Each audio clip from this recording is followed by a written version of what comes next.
Olá, Olá, olá, pessoal! olá, todos sejam bem-vindos ao Janga SEO Talks. Eu sou a Maximília de Paula, sou diretora de gestão do Clube dos Jangadeiros, nessa comandoria, e vamos dar início, então, ao nosso bate-papo de hoje.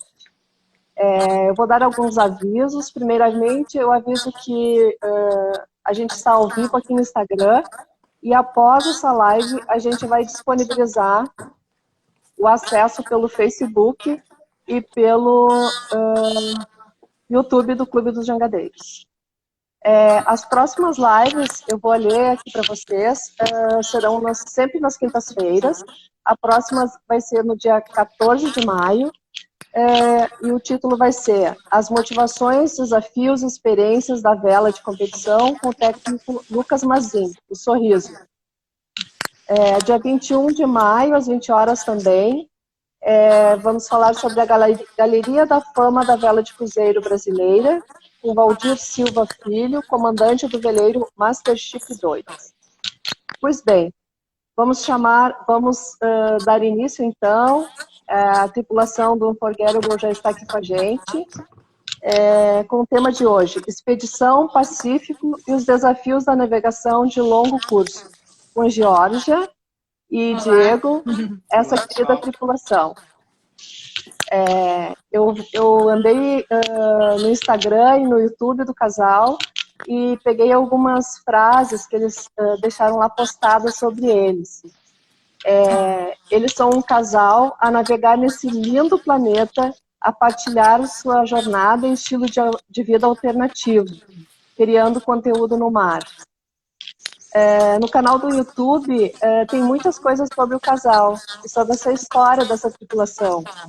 E eu retirei esse texto que eu achei muito lindo e muito oportuno, que é a história de vocês. Deixa de ser um sonho quando você faz acontecer. E se seu cotidiano fosse recheado de aventuras, pessoas interessantes, paisagens deslumbrantes, natureza e desafios, e a vida viajando pelo mundo, muitas vezes é assim, o que está longe de dizer que é um mar de rosas. São várias as dificuldades, percalços, surpresas do caminho. Se expor a vida ao inesperado, aos ventos e às marés, é o que escolhemos como forma de viver. Somos Jorge e Diego, e fazem 4 anos que um veleiro e o mar são nossa casa. Em nosso trajeto, já passamos por mais de 20 países e navegamos 15 mil milhas náuticas. Adoramos compartilhar com vocês o que a vida a bordo tem nos ensinado e uma forma diferente de levar a vida. Sejam muito bem-vindos a bordo da nosso Talks, Jorge e Diego, mais uma vez. Para começar, eu gostaria para começar a falar sobre essa expedição do Pacífico Sul, sobre esses desafios da navegação de longo curso, eu gostaria muito de saber qual a maior perna que vocês têm prevista ou que já fizeram após passarem no Canal do Panamá, nessa travessia do Pacífico. Vocês podem nos contar um pouquinho? Claro, sim. Bom, boa noite, pessoal. Maxi, muito obrigado pelo espaço. Para nós é uma grande honra estar aqui conversando, né, com a turma dos Jangadeiros. A gente ansiava muito por isso. Queria fazer isso, na verdade, ao vivo, né? Mas não foi possível. Isso vai ter que ser, pelo menos, prorrogado um pouquinho. Mas a gente está muito feliz de poder conversar com essa turma que acho que a gente queria muito estar em contato, né? Então, brigadão por ceder o espaço. Agradeço também mais uma vez. A gente está bem contente de estar aqui, poder compartilhar um pouco das nossas aventuras aí nos últimos tempos. Ainda mais com o pessoal aí da nossa terra, a gente adora todo mundo, mas sempre é bom também falar com o pessoal do Rio Grande, de onde a gente saiu, né? E depois de tanto tempo viemos parar do outro lado do planeta, mais ou menos. Então, a nossa maior perna até hoje, né? Quer falar um pouco? A maior pernada foi Galápagos, Ilhas Marquesas, e essa é o maior trecho sem opção de parada, né, no globo, assim, entre essas navegadas convencionais. Claro, tu pode navegar dias a fio e não parar, mas sem a opção de navegada, essa é uma das maiores pernas do planeta. Foram 3 mil milhas, A gente cumpriu isso em 19 dias e 20 horas. E foi uma navegada mágica, assim, uma navegada mágica. A gente já tinha feito 6 dias até Galápagos. Aí ficamos em Galápagos 20 dias, aproveitando as ilhas. E depois zarpamos para essas 3 mil milhas. E aí o frio na barriga pegou, né? Não tinha como ser diferente, porque eram semanas no mar, né? A gente já tinha feito outras pernas longas, mas ali sabia que seriam 3 semanas no mar. A gente viu terra no primeiro dia e no último só, né? Então foram 17 dias de só mar o tempo inteiro. Foi bem desafiador. Tá. E assim, como é tão desafiador, como que vocês se prepararam em relação ao abastecimento? Uma coisa que sempre interessa muito para a gente saber, a capacidade de água, quanto vocês têm no barco de capacidade, vocês levam galões a bordo, alimentação também para todos esses dias, né? E também o diesel, qual é a autonomia, quantos litros vocês têm a bordo? Bom, a gente tentou planejar tudo muito bem, né? Porque a gente sabe que no meio do caminho não tem onde conseguir mais suprimentos, a não ser pescando, o que a gente conseguiu fazer algumas vezes, né? Mas eu vou falar um pouquinho então da questão da água e da alimentação.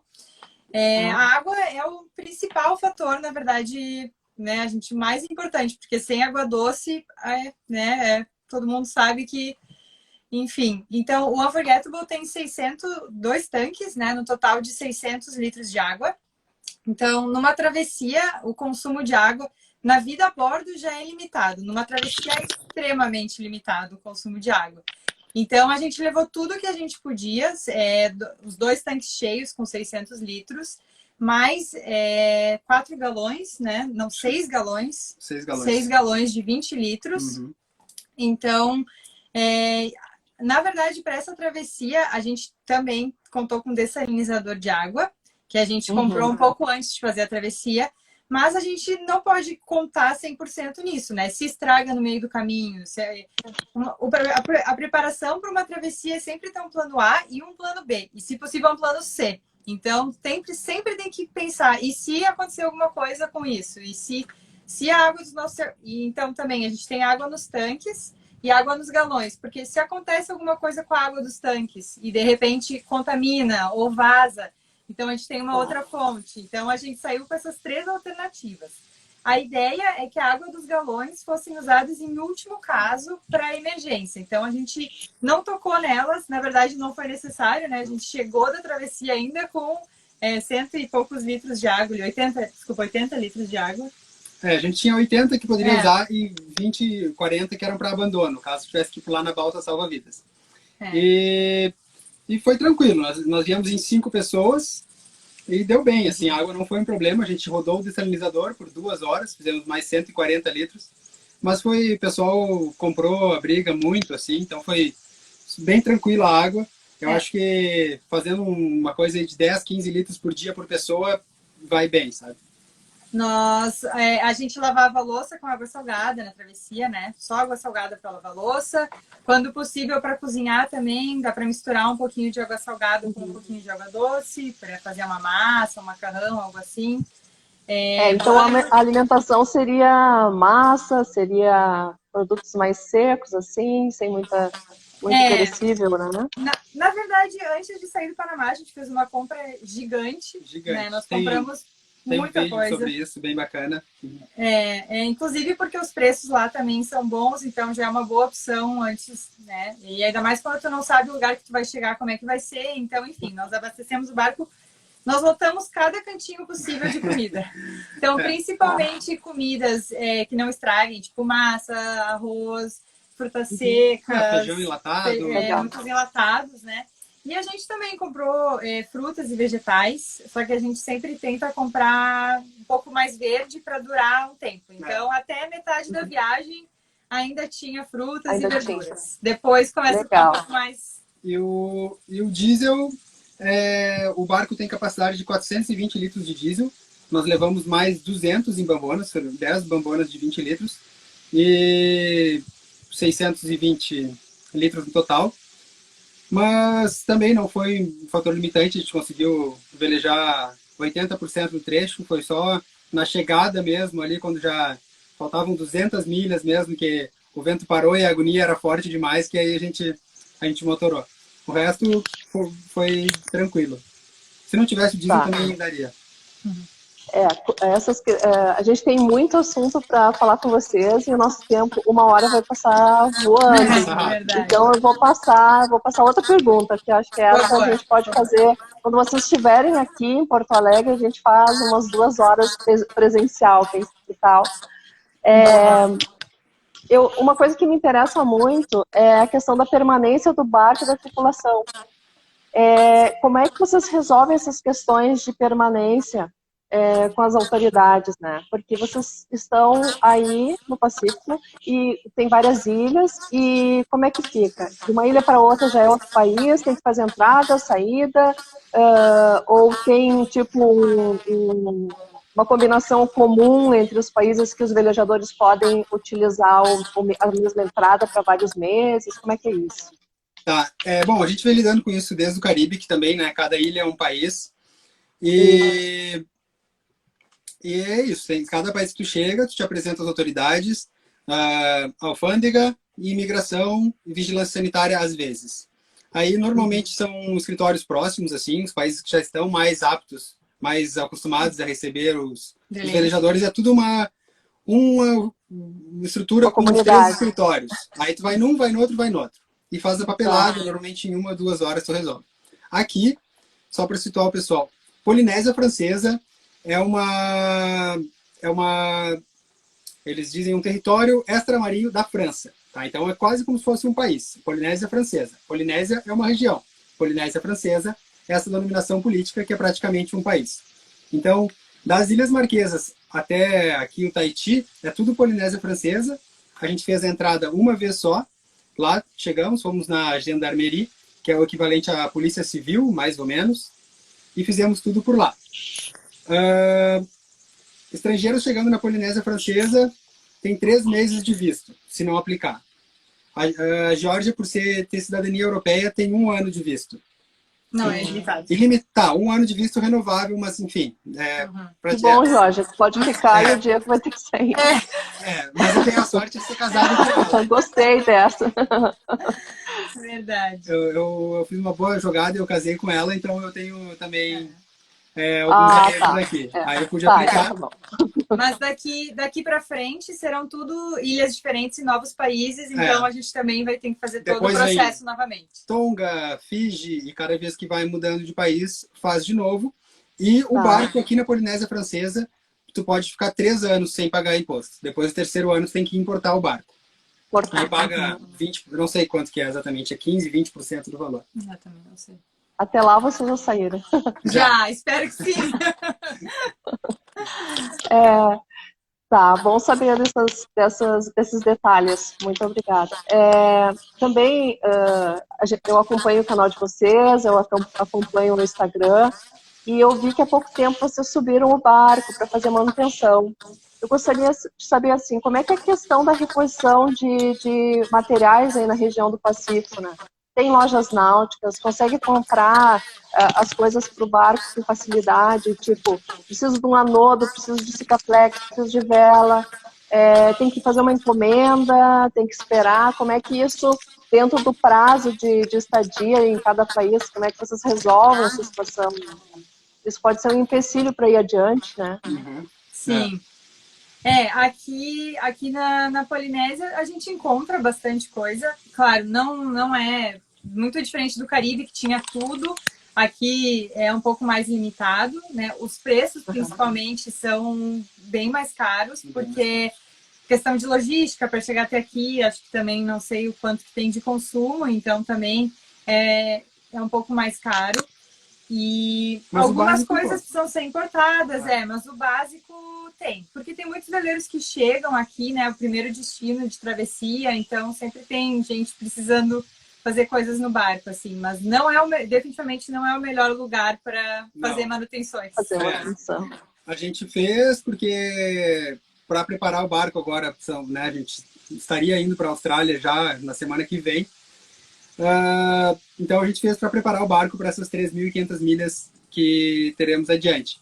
Mas fizemos só o extremamente necessário, assim, né? Mas muita gente opta por fazer em Fiji ou Nova Zelândia, que são lugares mais para frente aqui, que tem mais infraestrutura e é mais barato. Fiji eu não sei se tem mais estrutura do que aqui, mas Nova é mais barato Zelândia, com certeza. Então eu vou te dizer que aqui, Polinésia Francesa é mais ou menos, tá? Em questão de infraestrutura, assim. Agora vem uma pergunta de $1 milhão de dólares. Como é que vocês decidiram ter essa vida a bordo? O que motivou vocês e qual a dica que vocês podem deixar para uma pessoa que tem essa vontade de soltar as amarras e não tem essa coragem? Como é que a pessoa cria essa coragem? Pois acho que a ideia surgiu, assim, na verdade nós tínhamos muita vontade de viver algo diferente, de, né, viajar por um tempo, conhecer outros lugares. E o Diego tinha o barco já, o primeiro Unforgettable na família, que por sinal ficava no Rio Guaíba, em Porto Alegre. Então a gente pensou, por que não, de repente, ir com esse barco? A gente teria, né, uma casa junto, que a gente pode viajar por tudo que é lugar. E aí plantamos uma sementinha e começamos a pensar na ideia, né? Acho que seria possível. Enfim, o Diego tinha essa vontade de fazer uma viagem com o barco também. Então, foi... Mas foi aos poucos, né? Isso começou como um papo de namorado, assim, aquela coisa que foi evoluindo, que a gente não sabia onde ia chegar. Aí, em certo momento, a gente começou, então tá, temos o barco, mas era um barco que não apresentava condição de navegar. Então, teve que arrumar esse barco, né? Era o barco que a gente tinha. E começamos uma reforma muito forte naquele barco. Praticamente desmontamos o interior dele, refizemos vela, motor, mastro, interior inteiro. Então a gente foi colocando muito trabalho ali. E eu conheço essa função de desmontar tudo, fazer de novo, depois de um construir. ano trabalhando, pô, a gente vai ter que ter alguma recompensa disso, sabe? Porque a gente está aqui lixando 20 horas por semana e fazendo um monte de serviço imundo. A gente vai ter que ter uma recompensa. E a recompensa era zarpar. Então, acho que o trabalho duro que se colocou na reforma do barco foi o combustível para soltar as amarras, no nosso caso, né?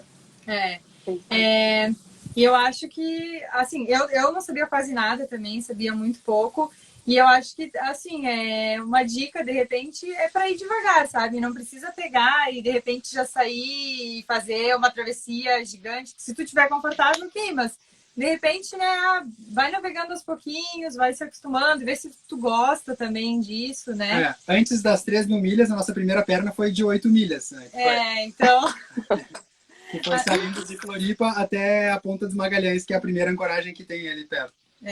E assim, né, a gente pensou, se não der certo, ok, a gente volta e, sei lá, começamos de novo, fazemos outra coisa, mas, né, que a gente só vai saber se a gente for, então...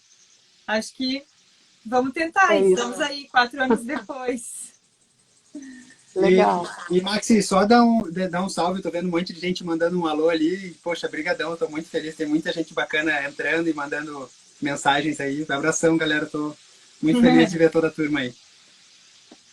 Sejam todos bem-vindos. É que a gente se empolga em saber cada vez mais de vocês, muito embora tenha os canais todos, mas é que ao vivo, assim, é bem mais emocionante, né? Com certeza. Acho bem mais legal. Bom, tem uma pergunta que quando eu conversei com vocês essa semana, eu fiquei assim com vontade de perguntar isso, mas eu preferi deixar essa pergunta para fazer agora, né? Claro. Como é que vocês lidam com as questões a bordo? Vocês têm que morar, trabalhar, curtir, praticar esporte, se alimentar, fazer manutenção, fazer conteúdo para as mídias digitais. E eu queria saber se isso dá tempo, né? Que horas que vocês dormem? Essa é ótima, realmente.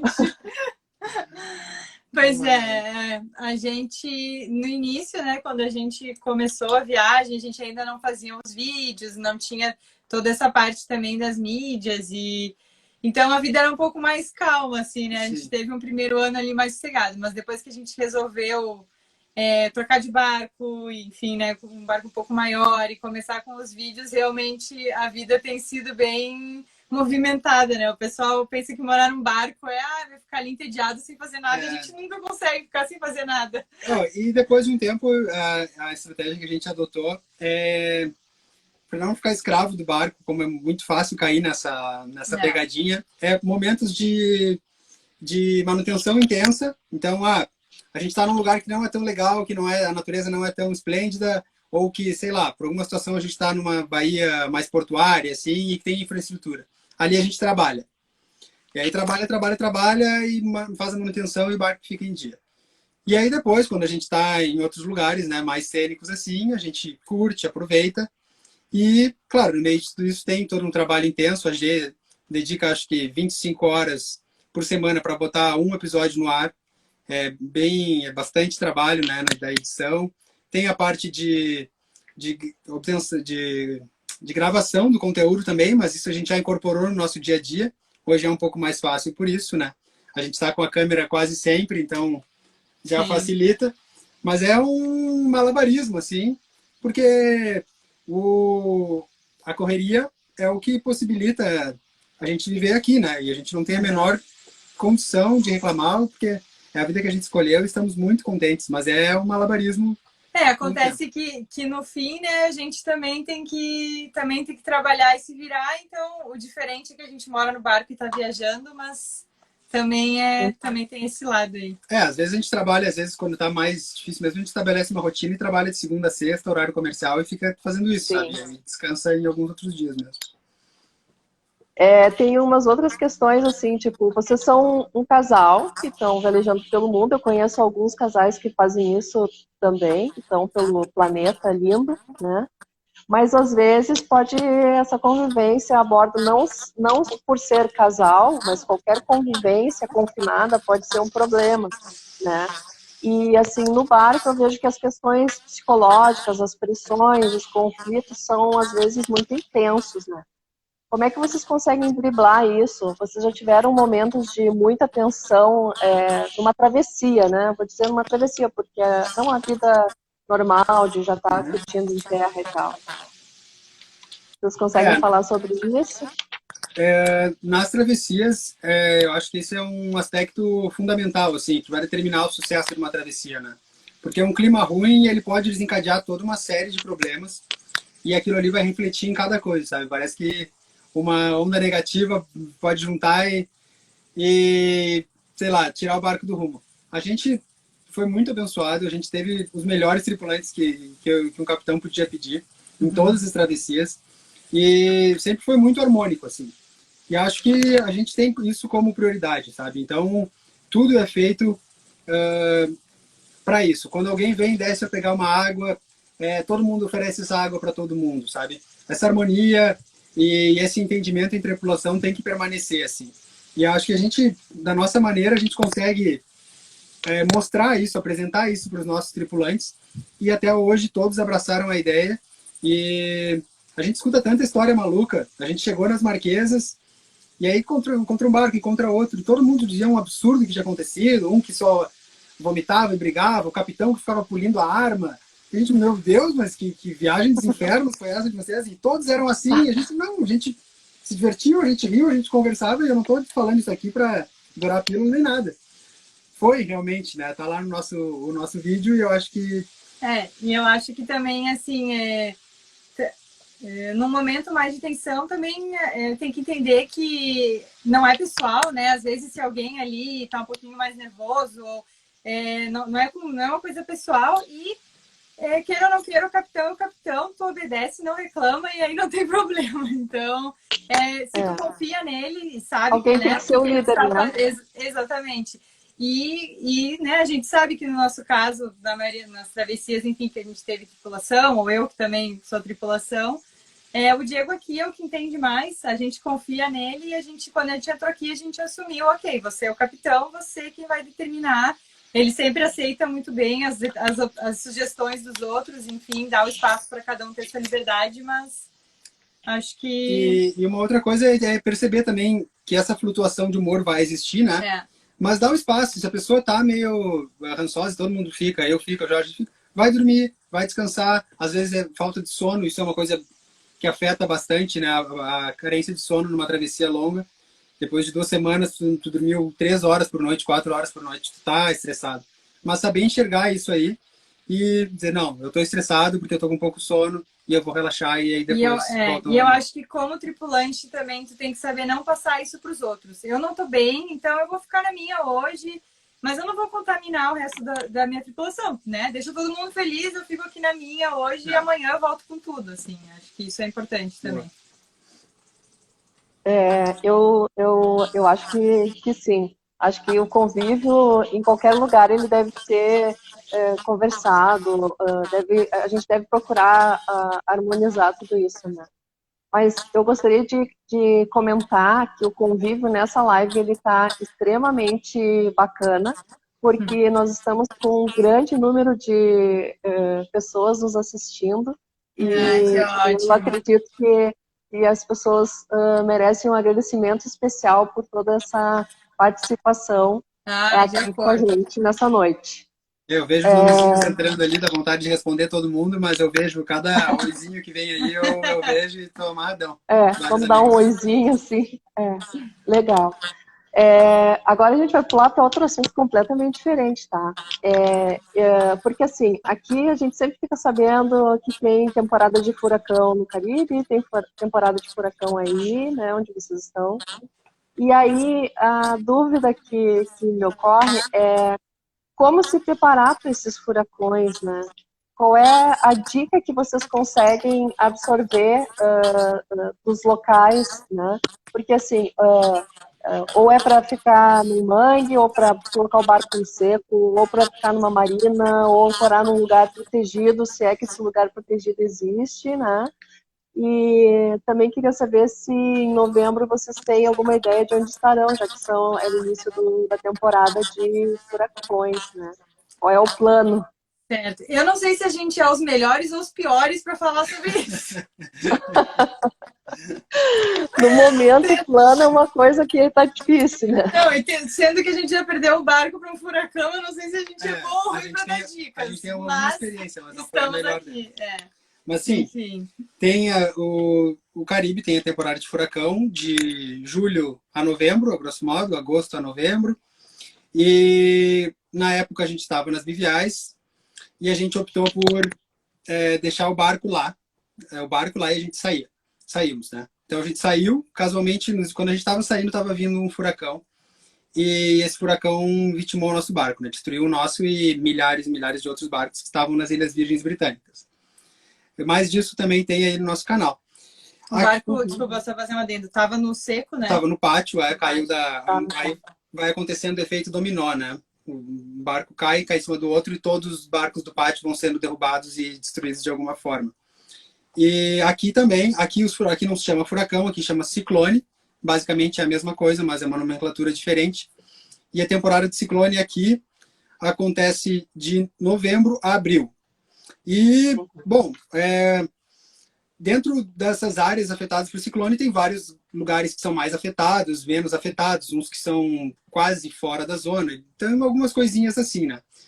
Quando a gente foi atingido no Caribe, nós estávamos nos Biviais, que é um lugar bem dentro da zona mesmo, mas a gente fez essa opção na época.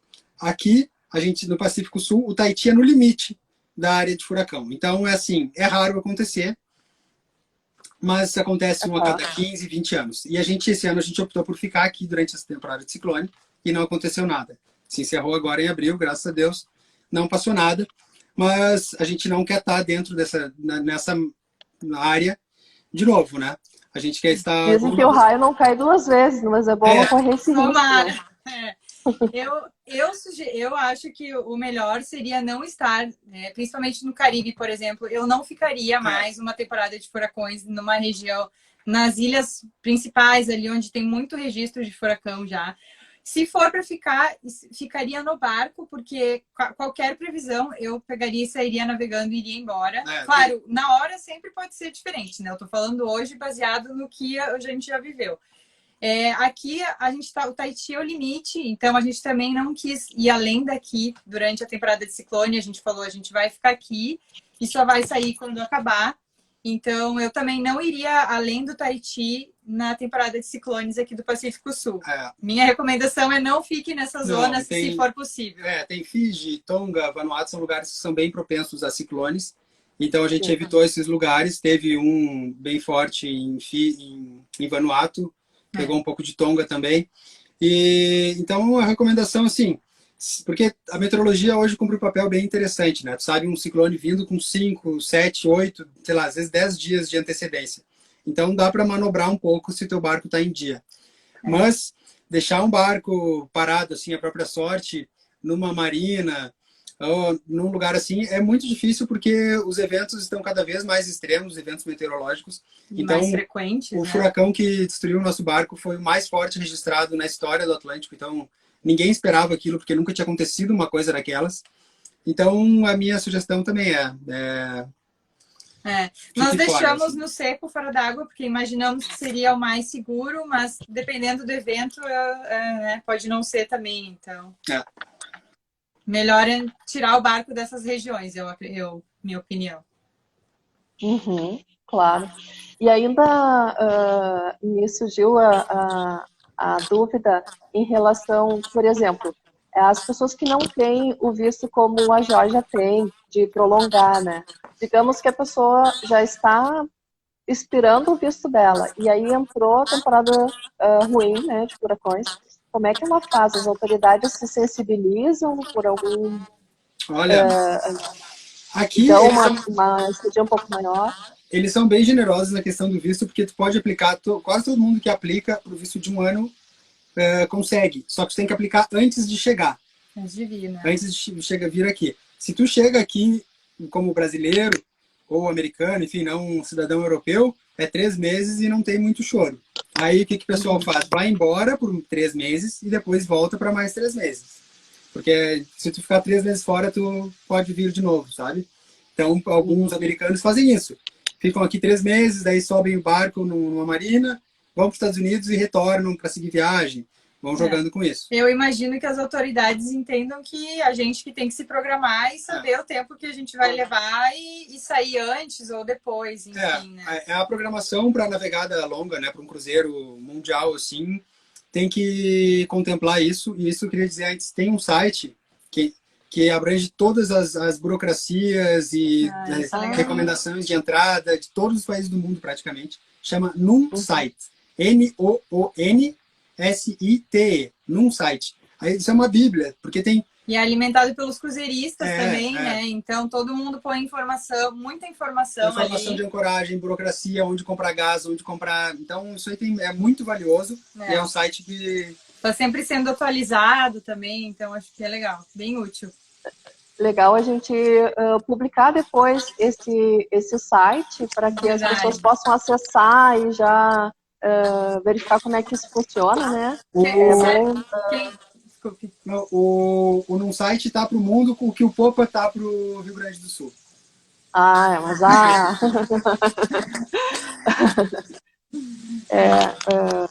o Popa é muito importante aqui para nós, né? Então o NumSite tá... Eu acho que o Popa é mais importante que o NumSite, na verdade.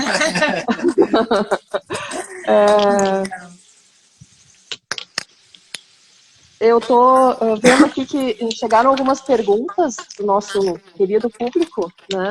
E eu vou fazer as perguntas. Tem uma pergunta que diz qual a maior dificuldade na travessia. Eu acho que vocês já responderam em relação à água, né? Teria mais alguma outra coisa que vocês gostariam de acrescentar? Numa travessia longa, assim, numa travessia longa, eu acho que o desafio é manter a serenidade, assim, o cansaço de uma privação de sono.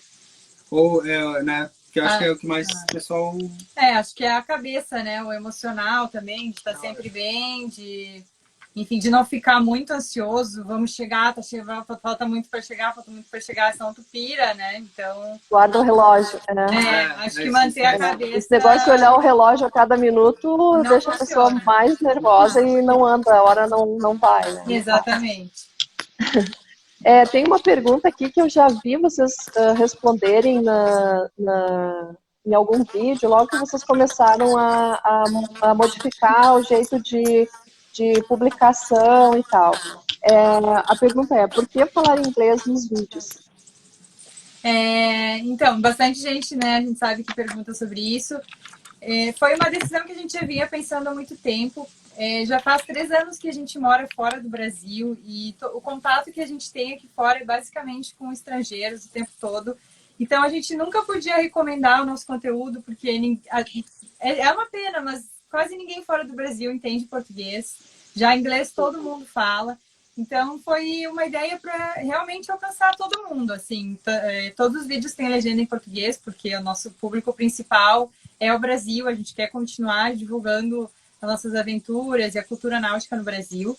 E também como uma forma, aqui fora também, falando inglês nos abre muito mais possibilidades, né? Tanto de a questão financeira, como de patrocínio, de várias coisas. Então, a gente adoraria, enfim, fazer um vídeo em português, em inglês, o que também vocês sabem que dá muito trabalho, então a gente teve que optar, e aí a gente resolveu falar em inglês, né, nos vídeos. Foi uma opção pela manutenção, pela continuidade do canal mesmo. Foi doída, né, porque para nós também é muito mais difícil. É um esforço maior. Já é difícil o suficiente, né, se gravar e tal, falando em português. Em inglês é mais difícil, mas também nos tirou na zona de conforto. E a gente fez isso para dar uma sacudida mesmo e comunicar com o planeta todo mesmo.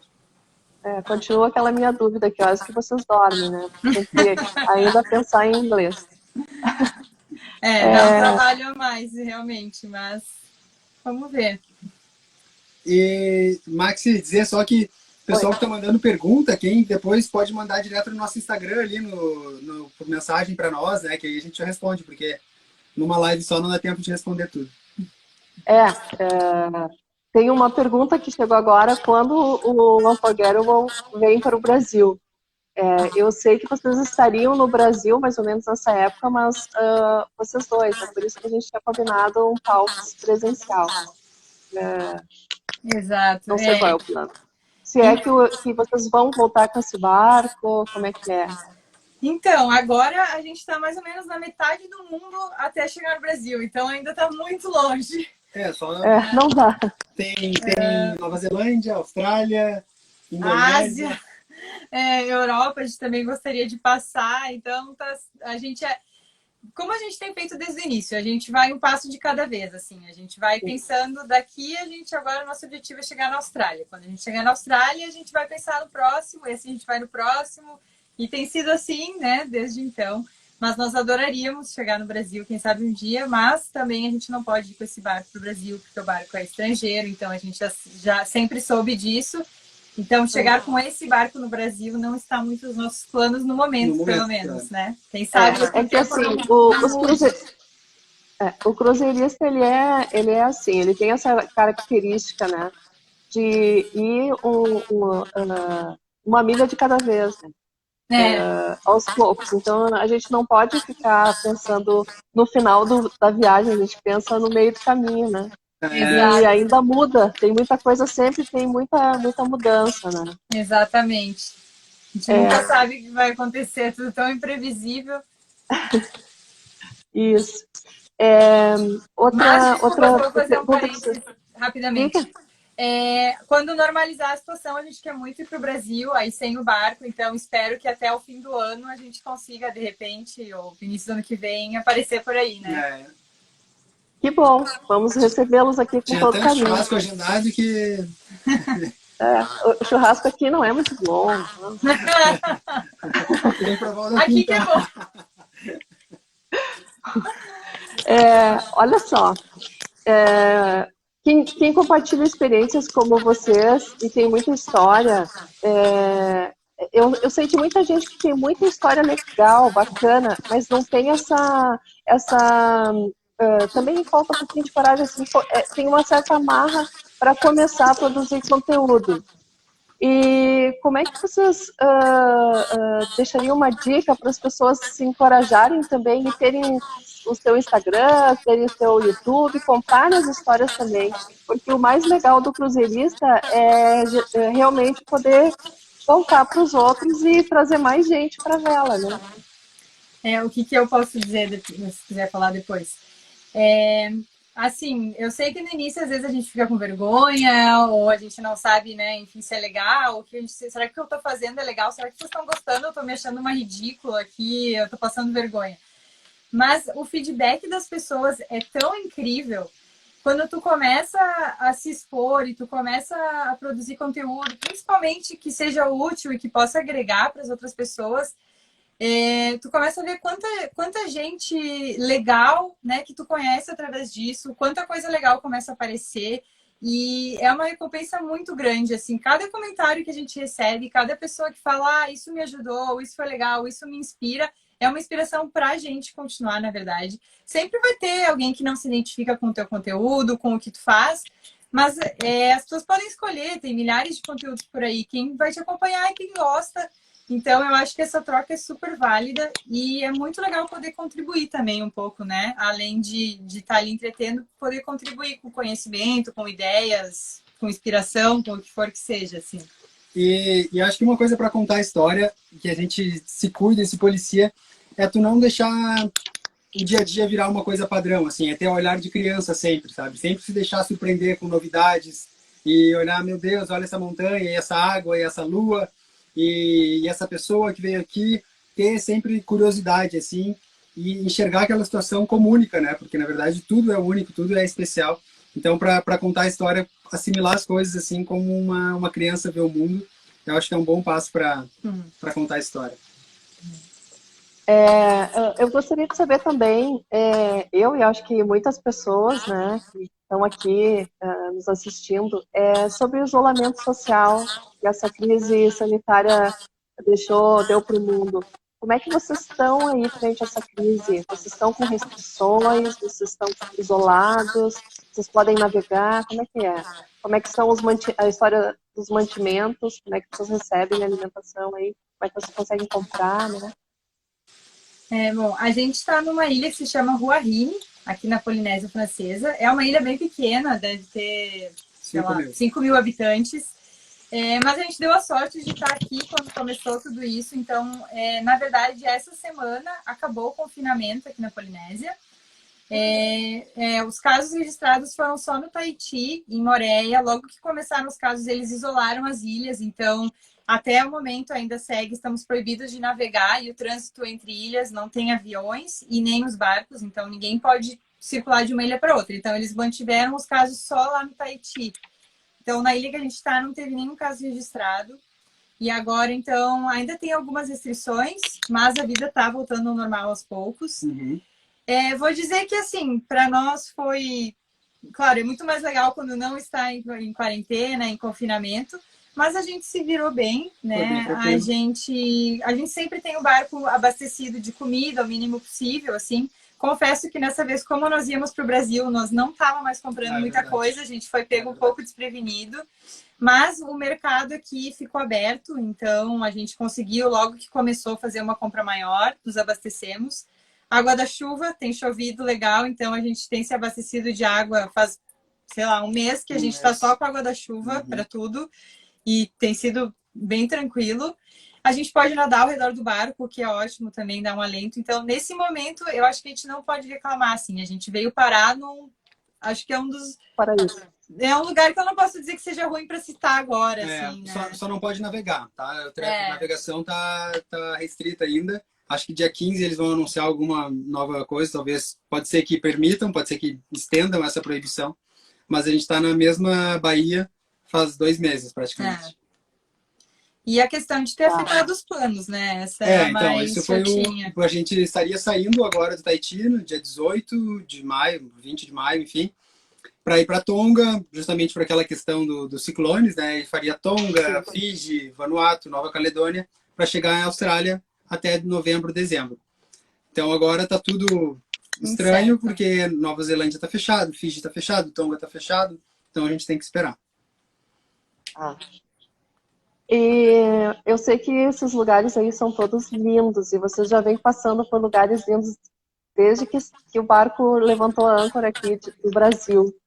Eu sei que é uma pergunta bem difícil de fazer, mas vocês conseguem escolher pelo menos, assim, 2 lugares por onde vocês passaram que chamou atenção e, assim, o que esse lugar fez sentido para vocês?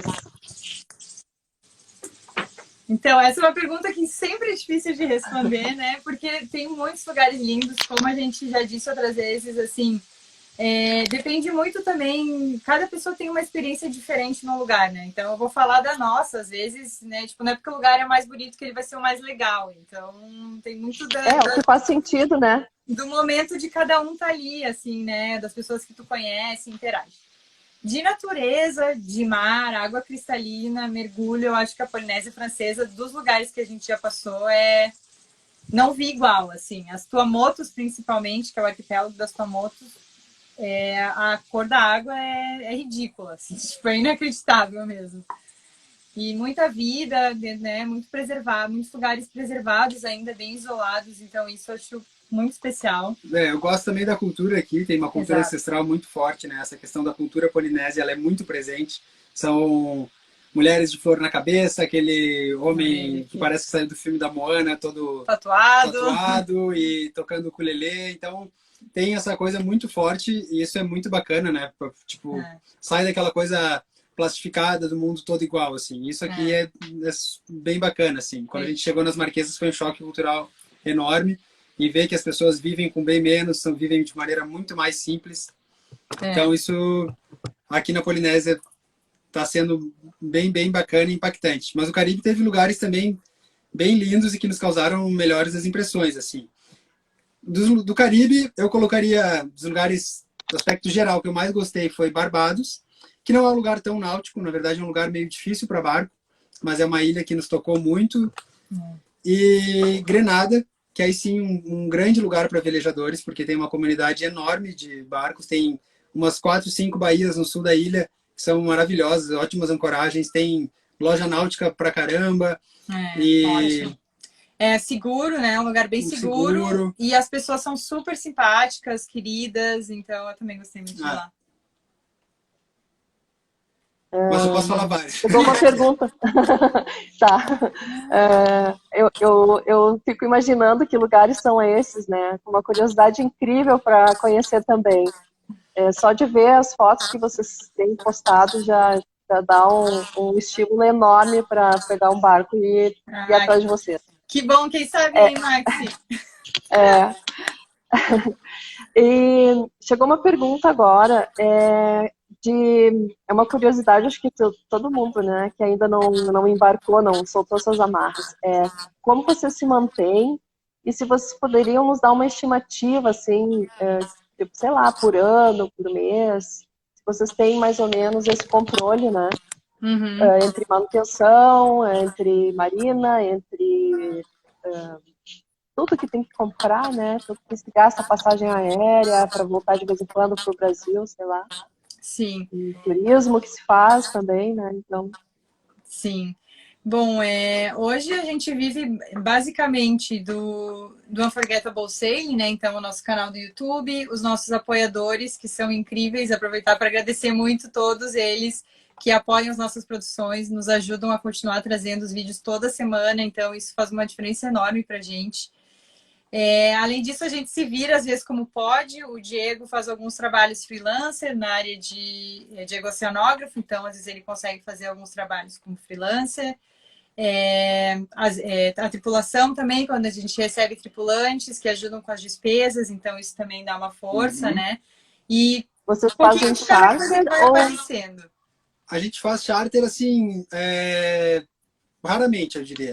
Como a gente está sempre se deslocando, é difícil ter uma data e um lugar, assim, então acaba que fica um pouco mais... A gente faz quando é um casamento que era para dar certo, assim, alguém nos pergunta e diz, e tal. Vou tá lá, tal data, vocês tamo, então, tipo, fechou, assim. Mas não é algo que a gente conte, assim, sabe? Mas rola, a gente faz alguns. E quem tem interesse de viver a bordo também, fazer charter é uma forma bem interessante, dá para se manter legal fazendo charter, então também é uma sugestão. O quanto a gente gasta, mais ou menos, né? Acho que 5 mil reais por mês, eu acho que é uma boa estimativa e vai defender. Mas uma coisa para a questão, eu acho, é se adaptar, né? A Polinésia Francesa é muito mais cara.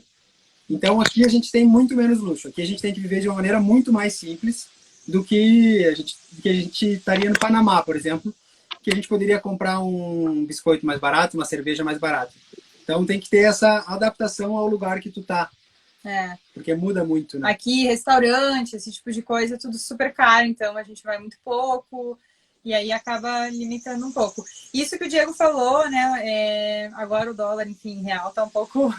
Mas, enfim, 5 mil reais, mais ou menos, por mês. E aí, claro, existem despesas extras que a gente não contabiliza, mas, por exemplo, o seguro do barco, o seguro-saúde, de tempos em tempos tirar o barco da água para fazer manutenção. Então, se puder fazer um caixinha de lado aí também dá uma ajuda. A gente guarda por ano é uns 4 mil dólares de manutenção do barco. A gente faz tudo, a gente vai no estaleiro, a gente lixa, a gente pinta, a gente, né, contrata só aquele cara que vai fazer um serviço que a gente não sabe, não consegue. Mas acredito Sim, isso que já economiza bastante. Tem a gente mais talentosa que consegue fazer com menos ainda, né? Tem pessoas, tem cruzeiristas que é impressionante, que constroem o barco inteiro. Alguém perguntou aí de seguro-saúde, a gente tem um seguro-saúde mundial também, e isso entra nos nossos gastos, é mais de 1.000 dólares por ano para o casal, tá? Então ficam 1.200 dólares por ano para o casal, e a gente tem uma cobertura mundial de saúde. Se alguém se interessar aí, eu também posso passar o contato.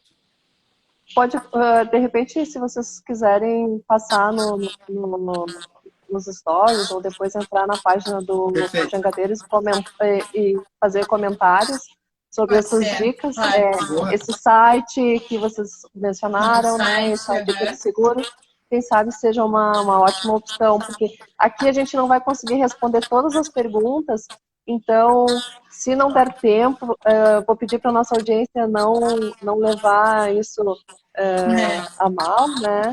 E na medida do possível, perguntem diretamente nos canais de vocês, né? Vocês têm o Instagram, tem o YouTube, e vocês conseguem responder direto lá, né?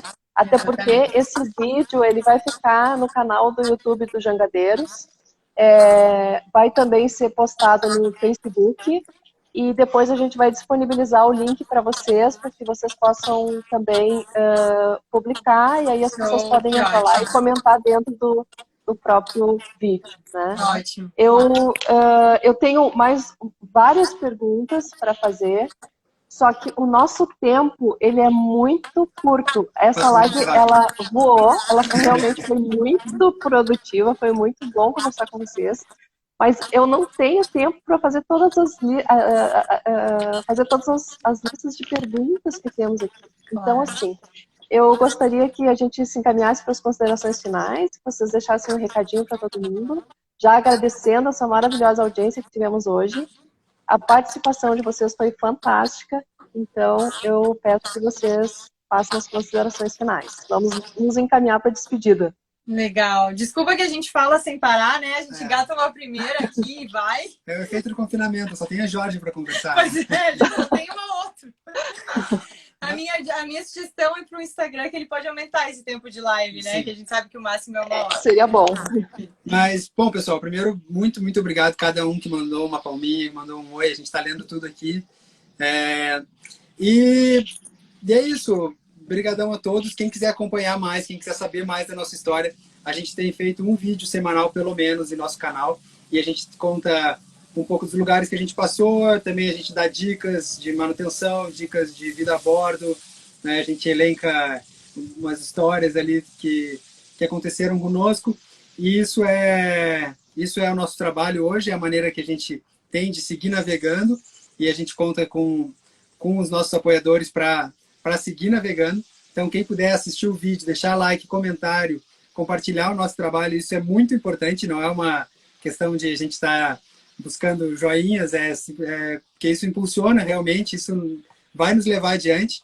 Então, e acho que isso que eu gostaria de pedir. Quem não for inscrito no canal, se inscreve, a gente está quase chegando a 30 mil inscritos. É uma marca que no começo a gente nem sonhava, e agora a gente está bem pertinho, então quem puder ajudar.